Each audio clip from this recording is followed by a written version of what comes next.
Seguimos con la segunda parte del Espíritu Santo cuando se le personifica.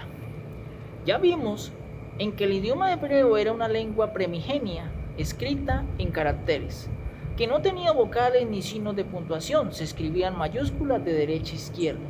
El griego se llama el griego koiné, es un griego primitivo en que con el paso del tiempo se fue alimentando de otras lenguas.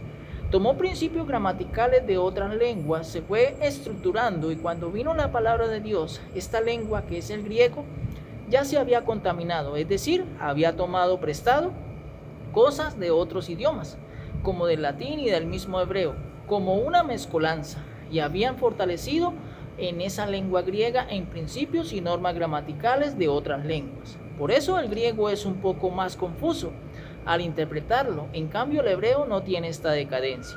Para resumir, aunque la palabra de Dios, la Biblia, es un libro inspirado, su contenido procede de Dios. Dios utilizó escritores humanos e idiomas y lenguas humanas, por lo tanto Dios respetó los principios y normas gramaticales del hebreo y del griego.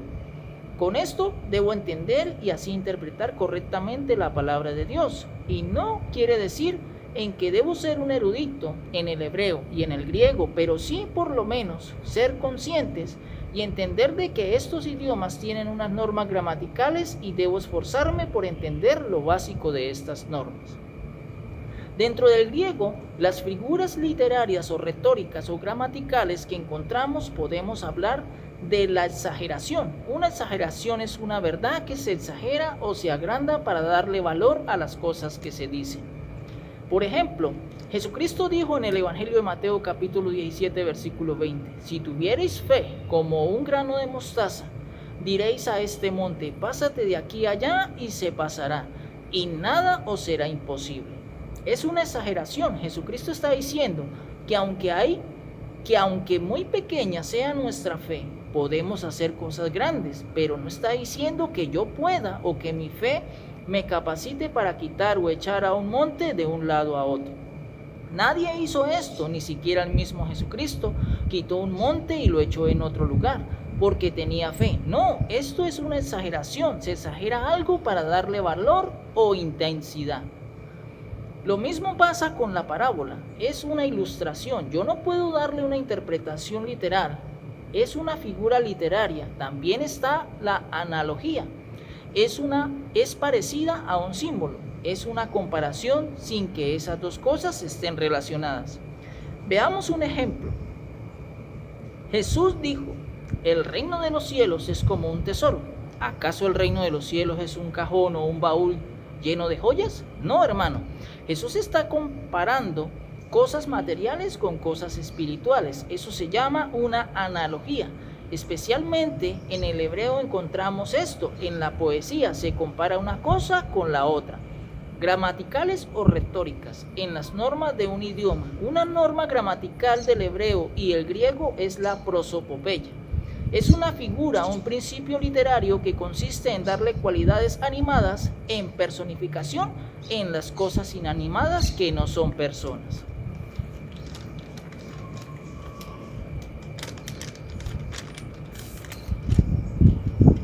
Ejemplo, la fábula. Escritores como Rafael Pombo le da a cosas inanimadas cualidades o personifica a estas cosas inanimadas en la capacidad de pensar, actuar, y se le da un atributo, una característica. Cosas inanimadas en la Biblia es una figura gramatical, tanto en el hebreo como en el griego, dándole un atributo, una característica de persona o cualidades, sin ser persona, una regla, una figura gramática, que se utilizaba tanto en el hebreo como en el griego. En el libro de los Proverbios, y seguido de esta cita que voy a mencionar, vamos a leer varios versos bíblicos donde muestra a cosas inanimadas como si fuesen cosas animadas. Proverbios capítulo 8 versículo 1 dice: ¿no clama la sabiduría y da su voz la inteligencia?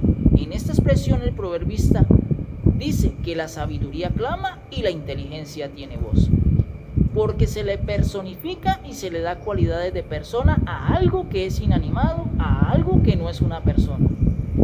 En el libro de Proverbios, en el capítulo 1, versículo 20 dice, la sabiduría clama en las calles, alza su voz en las plazas. ¿A quién se le está personificando? A la sabiduría.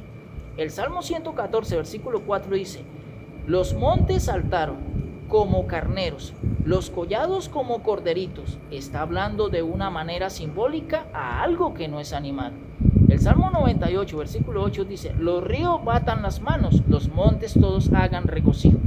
Aquí el salmista está hablando de que los ríos tienen manos y los montes se regocijan.